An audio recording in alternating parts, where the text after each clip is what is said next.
The desert country of the United Arab Emirates on the Arabian Peninsula.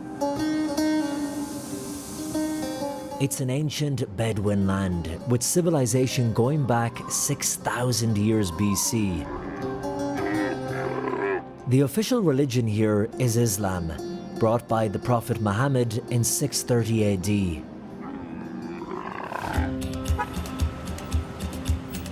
Fast forward to today, and incredible cities of glass and steel have risen up from the desert sand to the sky. Today, 9.2 million people live here. Catholics make up 11% of that population. Most of them are foreign migrant workers, the labourers who have built these incredible cities.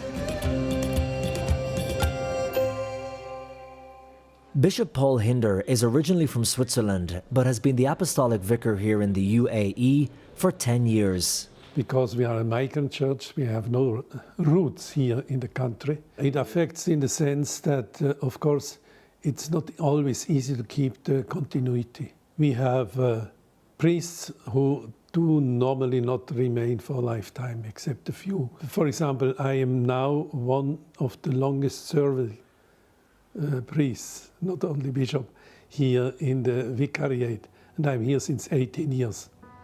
Across the United Arab Emirates, there are currently 9 Catholic churches, with the main one being St. Joseph's in Abu Dhabi, the capital of the country. St. Joseph's Church is the first church established in the United Arab Emirates. This church was only built here in the 1980s, and before that, people had to practice their Catholic faith more quietly.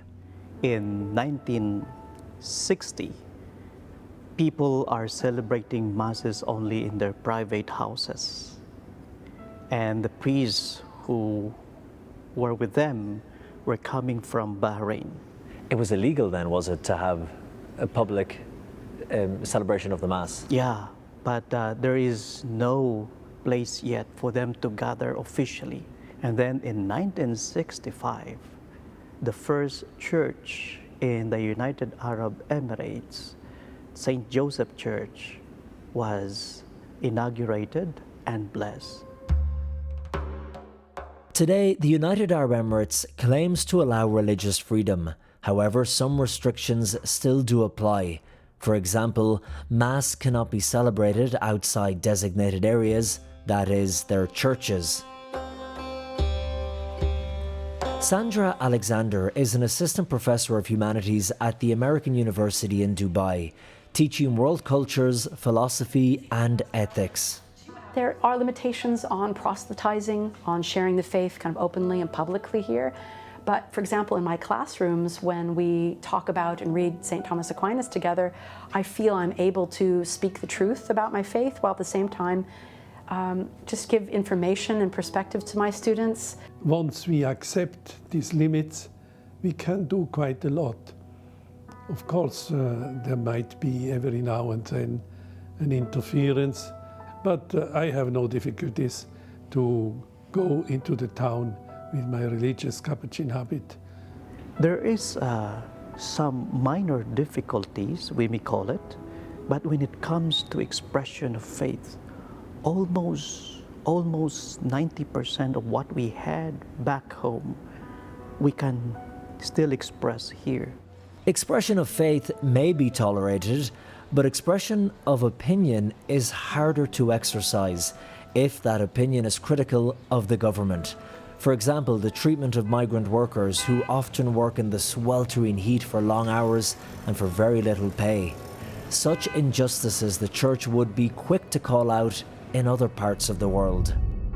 Do you ever get a sense, as someone who goes to Mass every Sunday, listening to the homilies, that sometimes they are restricted a bit in terms of maybe touching on things that could be social problems here, like labour workers or other problems that any country may have, but here it's maybe more difficult for the Church to talk about them and draw attention to them? I don't know if they're actively discouraged, if our clergy is actively discouraged, by giving really local examples of social issues and how we might pray and aid the church or our fellow residents here Or call who are out in need. what the church thinks is wrong. Yeah. Yes, I don't know if they're actively discouraged from doing so, but I do think they're cautious and careful about being too critical of the leadership in the country.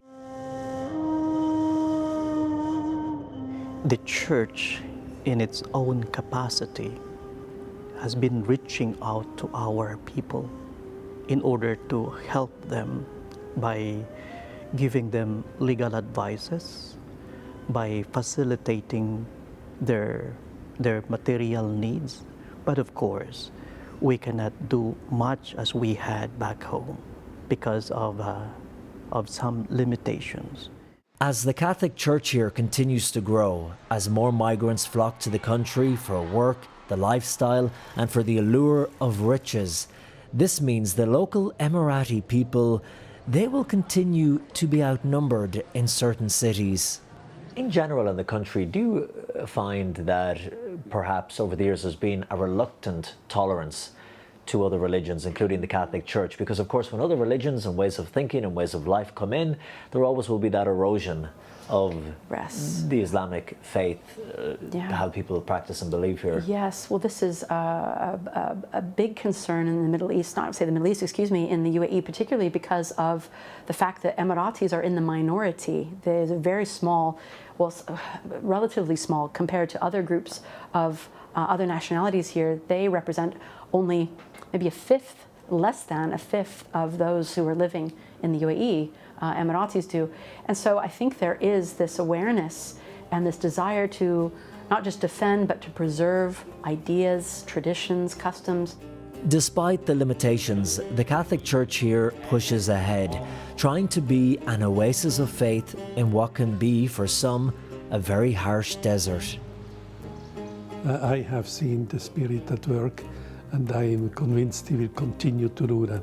What happens now here, I'm not sure. Maybe one day there is no more a church in Arabia, could be, but that doesn't mean that our life was useless. I think we fulfill our mission right now, and the rest, let it be to the one who is the Lord of the Church. In the United Arab Emirates, Colm Flynn, EWTN News in Depth.